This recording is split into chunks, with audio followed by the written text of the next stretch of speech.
হুজুর, ওই যে জি। প্রীতম নামে একটা ছেলে আছে না? প্রীতম। হ্যাঁ, রাজশাহীর যে বশীকরণের কামটা যে করছিলাম, এবারে জিন হুজুররা কইছিল যে মাইয়ারে বাধ্য করবো, বুঝছেন? বাধ্য করার কাম করবো মাত্র আল্লাহ বলছিল 7 দিনের মধ্যে মাইয়ারে বাধ্য করে লাবো। আজকে দুই দিন গেছে গা। আগামী 5 দিনের মধ্যে দায়িত্ব নিছিল হুজুররা। এই যে 48 কোটি বাহিনী আছে না, জি বগুড়ার হুজুররা, জি জি। ওই দিন হুজুররা বলছিল আর 7 দিনের মধ্যে মাইয়ারা পুরাপুরি বাধ্য করবো, বুঝছেন? ওখানে দেউনছে হুজুররা কি কয় আর কদিন লাগবো?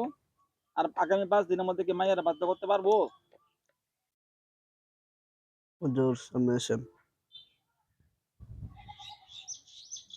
আচ্ছা এখন বলেন।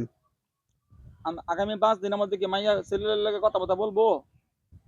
জি হুজুর বলবে। আচ্ছা, ওর মাইয়া কি ছেলের কথা মনে করে? জি মনে করে তো। মনে করে। মাইয়া যেন খুব তাড়াতাড়ি সবগুলা ব্লক খুললাম মেয়ে ছেলের লগে যেন ফোন করে কথা বললে মাপ মাপ চা ক্ষমা চা মাথা নত করে তোমার ছাড়া বাঁচতাম না, তুমি আমার জান পান, তোমার কাছে বিয়া বসবো। ঠিক আছে। পাগল যেন হয়ে যায় মেয়েটা, ঠিক আছে হুজুর? বুঝতে পারছি। আর যখন কাজ হয়ে যাব 5 দিনের হবো তো মধ্যে। ইনশাল্লাহ। 5 দিনের মধ্যে। আচ্ছা ইনশাল্লাহ, দোয়া চাই। আসসালামু আলাইকুম। ওয়ালাইকুম সালাম।